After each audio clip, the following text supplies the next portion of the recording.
Ayan, kamusta kayo man naman? Ito, nabulol ako kasi may mga nag-comment ka. Yes, sir, shoutout naman dyan kay Nilent. Guys naman, let me concentrate. Medyo seryoso yung topic natin. Ito guys, sa pag-usapan natin. This is it. Okay, medyo may konting hidwaan na nangyari sa Senado. Two letter R's fighting over letter Q, right? So, Senator Robin Hood Padilla pushing back strong against, Senator RISA Hontiveros' version of an expose and growing advocacy by Senator RISA Hontiveros to go after the alleged owner of a major media network, or not so major media network, that is now besieged, and the franchise of which is increasingly up for grabs. And of course, this is also about someone who is wanted in the United States. This is also someone who's very close to former President Rodrigo Duterte. So ito na. Mayroon tayong mga hidwaan over that. Sa daming topic naman na gusto natin pag-usapan over the week. Medyo I overlooked that and overlooked that in terms of discussion, not in terms of following the news. And of course, wag natin kalimutan na when it comes to Philippine politics, Senator Rizal Ontiveros is the de facto leader of the opposition. I mean, obviously, she's not the only prominent opposition leader out there, because I'm see Congressman Franz Castro, who has been taking up the cudgels for education-related issues. After all, unlike someone, meron siyang background sa education, meron siyang alam sa issue ng education.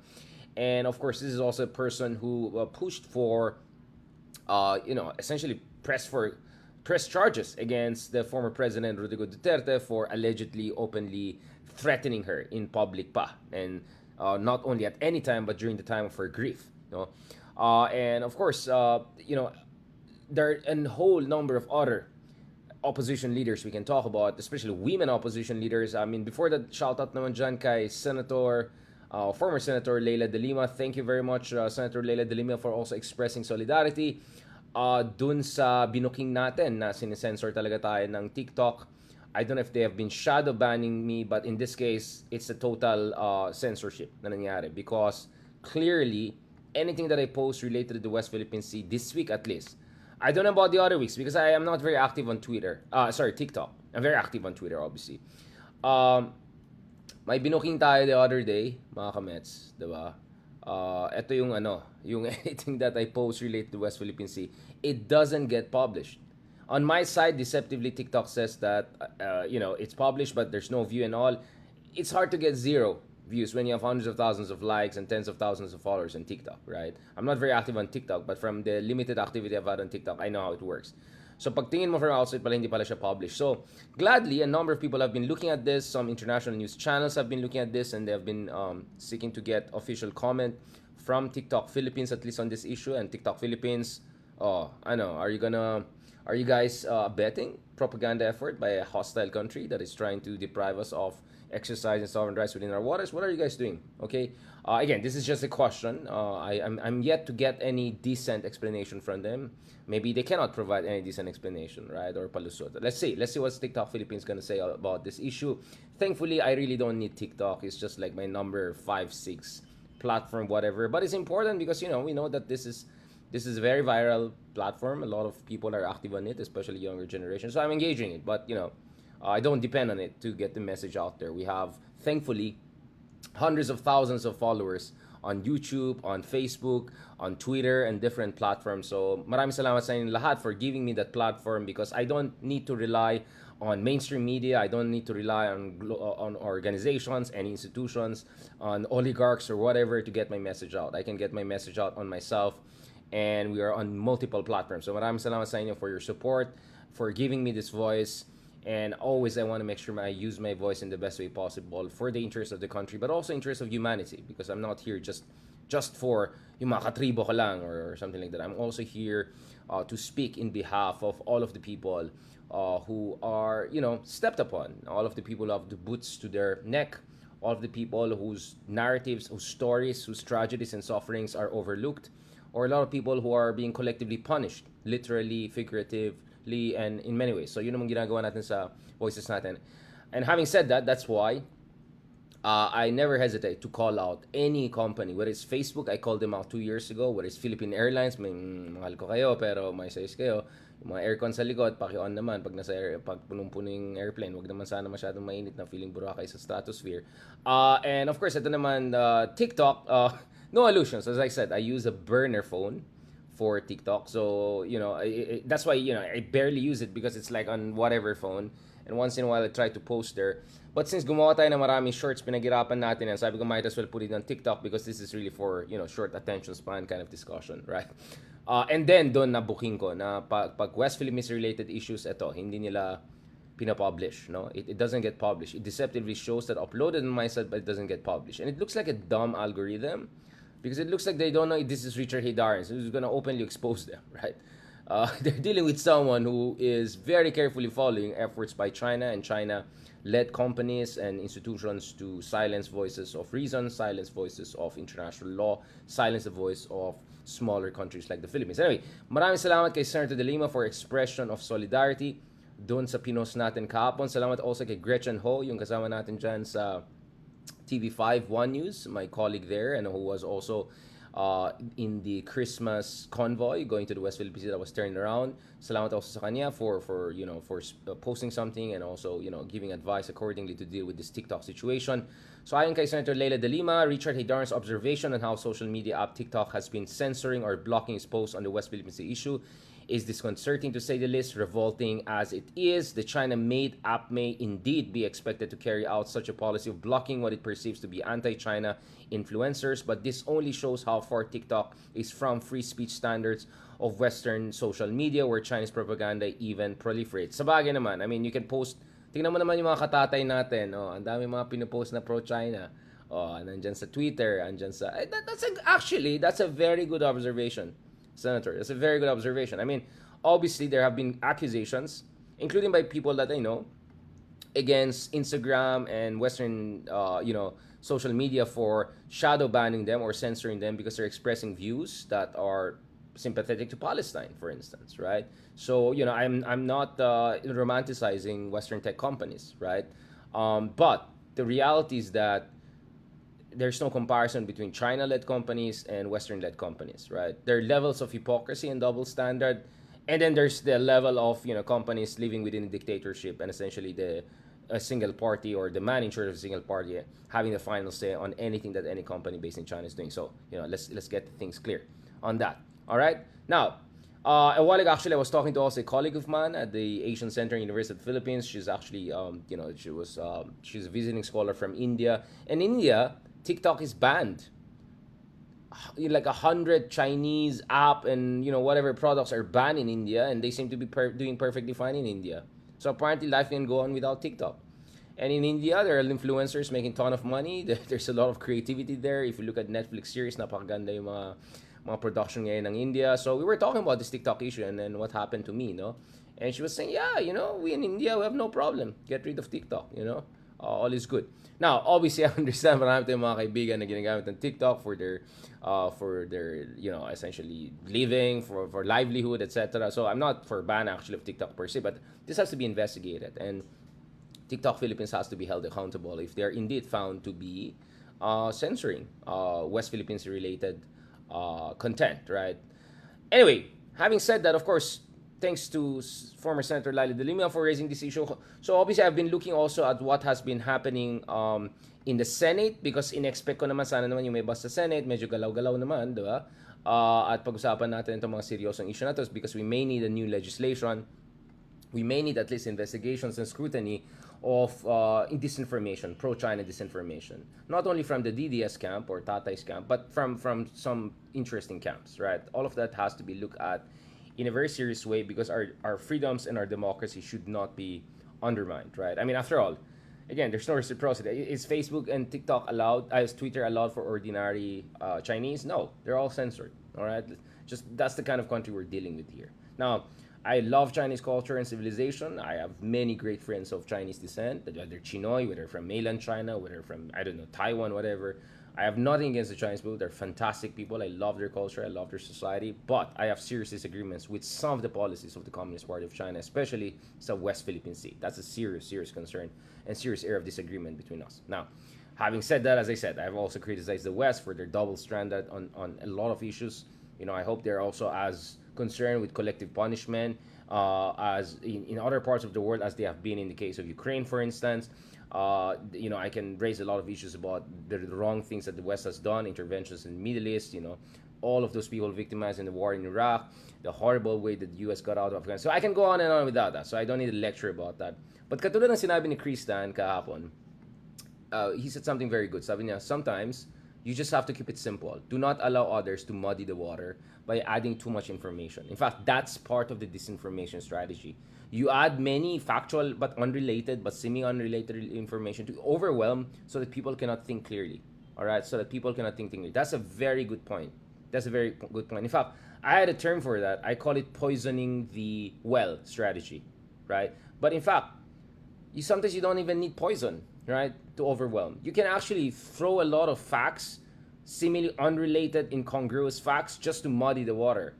And a lot of whataboutism. Oh, galit ka sa China, bakit? Yung US naman ganito. So sometimes it's important to know what to look at and what to cast away so that you're clear about your objectives and you're clear about your standards and you're clear about your convictions, right? And in this case, yes, maraming ginawang mali America all around the world and sa ating kasaysayan, pero pagdating sa West Philippine Sea, hindi natin kalawan ng US.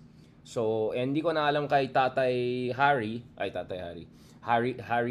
Roque, ex-human rights lawyer, aka spokesman ni Digong, no? Yung mga sinasabi niya na we don't want to be involved in intramural of superpowers. What kind of nonsense is that? This is about Philippines' own sovereign rights in the West Philippine Sea. So please, let's not parrot the pro-China line, okay? Now, China wants to treat us as an extension of America. Ibang usapan yan. They're conspiratorial-minded. I cannot blame them. They're communist, right? But when it comes to the Philippines, we are fighting for our own rights. And in this case, in the case of TikTok and potential censorship, I'm still giving them benefit of the doubt. This see how nice I am, but we know how things run. I'm just saying, we also have to make sure na hindi binababo yung ating demokrasya, hindi binababo yung ating freedom of expression to push for the agenda of hostile countries. So, speaking of that actually, mukhang si Senator J.V. Ejercito, medyo nagwawala siya kahapon. Ang inaaway niya yata itong binalak ko na anong pangalan niya? Mukhang Kim Jong-un na yung troll, DDS troll na mukhang Kim Jong-un. Ano yun? Sino yun? Ito. Mark Lopez ba yung pangalan nun? Yung mukhang Kim Jong-un. Inamon pa nga ako ng Kim Jong-un na yan dati. Parang, wait lang kuya. Medyo, I do martial arts. I got a black belt in Taekwondo. I do boxing of that. May tinatawag kaming weight classes. Okay? I'm not gonna fight with the super heavyweight. Alright? I'm a middleweight to welterweight guy. Alright? Okay. I'm barely 6 foot tall. I'm just under 6 foot. And, so I cannot, yun lang, sir. Okay. Anyway, may sinabi itong si Senator, si Kapon, inawa itong Kim Jong-un boy na yan. Sabi niya, wala nang kakapal pa sa mukha ng kayang ibenta ang kaluluwa. Okay ito Gusto ko itong palaban Okay itong Boy Kim Jong-un. Alright, check natin to Ito. Huwag kayo mag-alala, pumunta na tayo kay ROBINHOOD.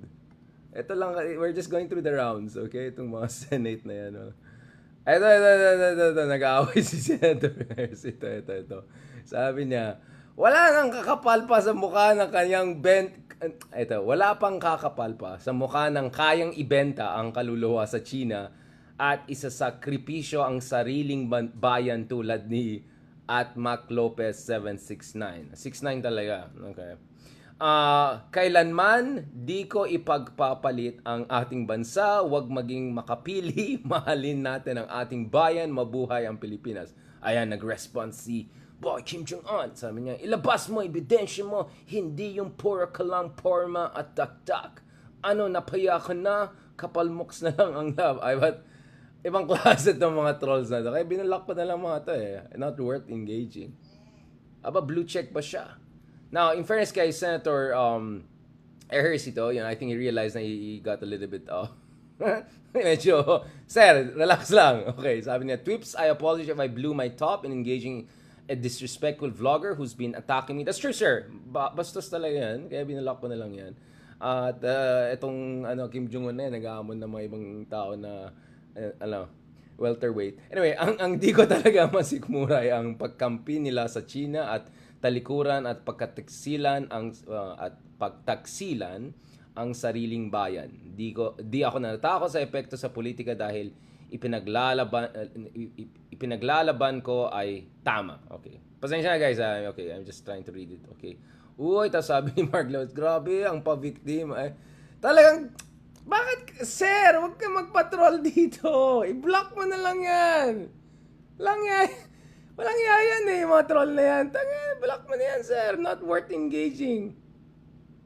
Kasi siyempre, traitor. Pag tinawag ka ng traitor ng isang senador na medyo matino-tino, di ba? But in general, ang point ko naman, biglang ang daming mga matapang na senator ngayon sa West Philippines. I mean, I'm not talking about anyone specific. Pero ang tanong ko, kamusta kayo nung panahon ni Digong? Ano mga sinasabi ng panahon ni Digong? Biglang ngayon, tapang-tapang iba. But ito naman yung fairness si Senator Hircito. Kaibigan natin and interview natin during elections. This is quite sensible. At least among the Estradas, he's the one that, the sensible guy. Alright, okay. The good one, kumbaga. Now, balikan natin itong mga komento very quickly because I have to have another mag-ibang podcast tayo shortly. Mag-ibang podcast tayo shortly. Ilang message lang ako dito. No problem. Sorry,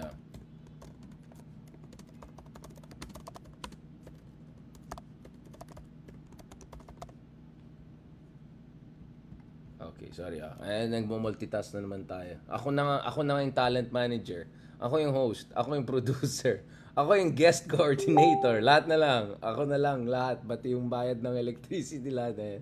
Eto naman tayo. Okay naman, okay. Now, ito na guys. Let's go to the meat of the discussion. We went through Senator De Lima, we went through Senator J.V. Ercito. Now naman, pag-usapan natin ang paborito ng bayan ay si Senator Robinhood Padilla in the house. Yan, si Senator Robinhood Padilla pushing strong against itong advocacy by another senator. Well, in this case, quite a veteran senator who kind of knows what she's talking about. Pero ibang usapan na yan. Baka we get into trouble. Ito. Tapos ko lang to Ayan tayo eh. Ay, mali. Nasaan na yung mga ko?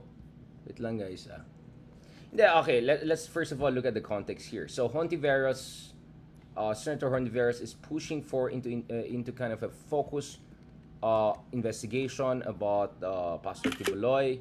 Pag-usapan natin yan. Ito. Relax lang kayo dyan.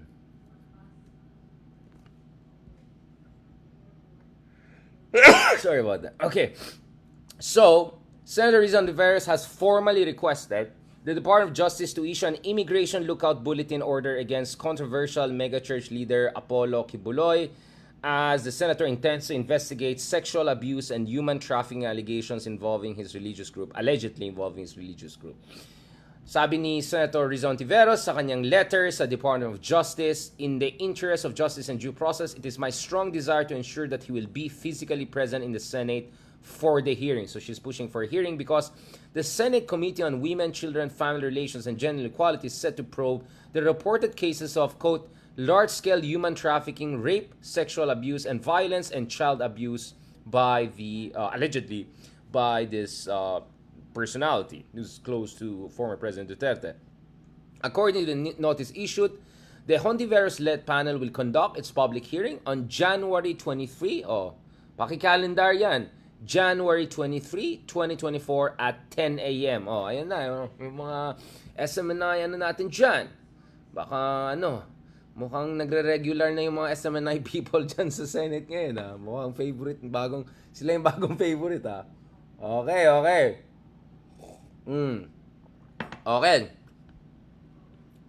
Okay, akala ko may... Hindi, kasi nilinis natin to. Baka mamaya kung anong pumasok. The Senate, okay. DOJ spokesman Miko Clavano on Wednesday said na yung ahensya will not be issuing the lookout order just yet unless there's an ongoing investigation. However, nag-acknowledge siya ng Senate probe may be enough as what happened during the Chamber's inquiry into the Farmali scandal. Oy, guys, naalala niyo yung Farmali? The Senate investigation in Davao City-based pastor stemmed from Hontiveros' resolution on privilege speech earlier this week, no? Ukol dito sa mga allegations laban sa pastor na yan. And as you know, of course, on February 5, 2022, the United States Federal Bureau of Investigation released the wanted posters for Kibuloy and 2 other members of his church on allegations of sex trafficking. In the Philippines, Kibuloy faces 2 complaints, one for libel and one for rape, child abuse, and qualified trafficking in persons.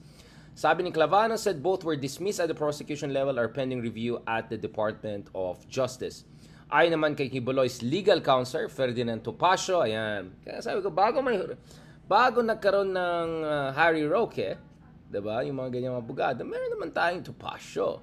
Sabi ni Ferdinand Topacio, challenge na yung Hontiveros to bring her allegations to court instead of the upper chamber, claiming yung senador na yan is not credible person when it comes to presenting testimonies. Like, wait, what?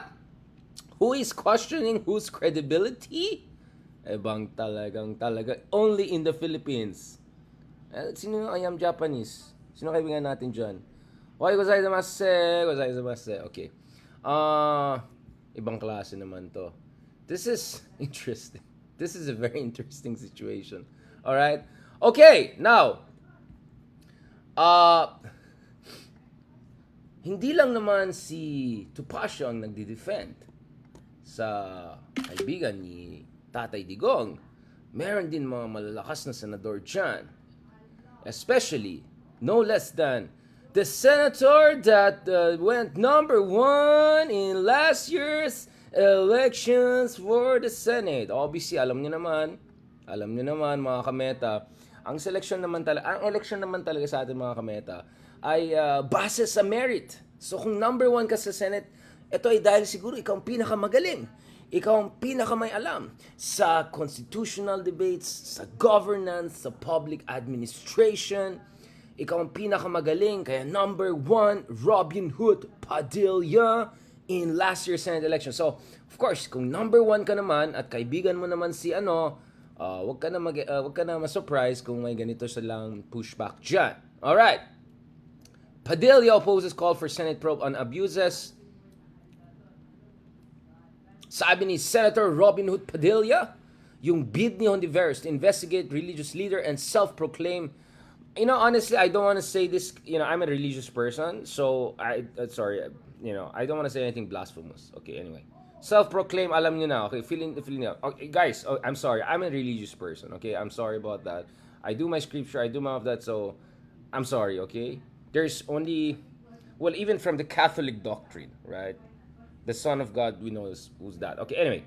Ito. So si Robin Madil has pushed back against that and sabi niya yung press briefing that cases such as this offend. Andres Bonifacio. What? Anong kinalaman ni Andres Bonifacio? Ito guys, kayo na magbasa nito, medyo kakaiba to. My Lord. Okay.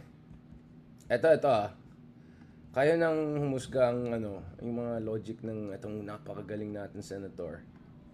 By the way, open na invitation natin. I just interviewed Senator Raffy Tulfo, who was many expected to top the Senate race, and I'm open to interview also ROBINHOOD Padilla. Sir, kung okay ka lang, pag-usapan natin, expert ka diba? Pag-usapan natin mga bagay-bagay. Mabait naman yan si ROBINHOOD. Kailangan lang niya to meet people like me more para naman Ito.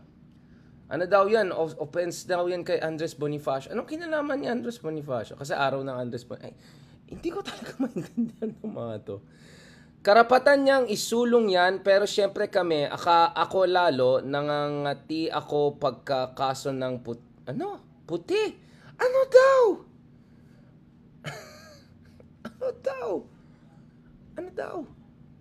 Pagkaso ng na offense si Andres Bonifacio. Ayoko talaga, pero kung sa Pilipinas wala akong magawa, Pilipino yan pero kung ang pagbabasihan natin ay korte ng ibang bansa, ano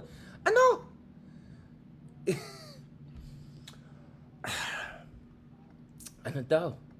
I'm not sure that RISA Hontiveros is making this move solely based on the fact that, I don't know, FBI or something. Like, what? That's quite a logical leap. English natin, i-translate natin na it's her right to promote that, but of course we, especially me, I itch when it comes to cases prompted by white people Parang racist yun ah. Cases such as this offend Andres Bonifacio. That's quite a leap.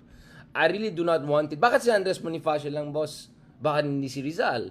Oh, yun nandito. Bakit hindi si Aguinaldo? Bakit hindi si ano? Ang dami kong pwedeng pangalanan. No? Tara, pag-usapan natin ang kasaysayan ng Katipuneros. O sige, sir, go lang tayo. By the way, sir, alam mo ba, idol niya Andres Bonifacio si Rizal?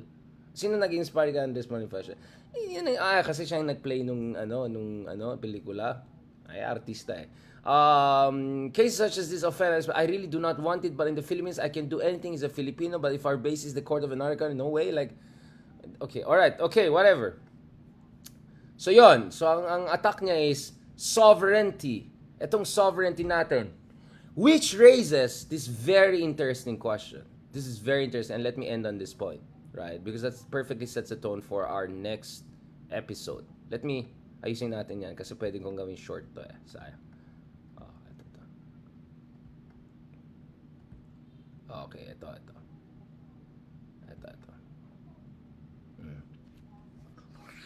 Pawisan na ako, na-stress ako. Okay, ito guys Ito. Ayusin natin. Medyo ayusin natin. Pang shorts yan. Pa-edit ko pa yan. Kaya, 1, 2, 3. Sound check. 1, 2, 3. Yeah. Okay. Alright, ito. This is one of the most interesting things for me. Pagdating... Ayan, nasira yun. Ulitin natin. Okay. This is one of the most interesting things to me. No?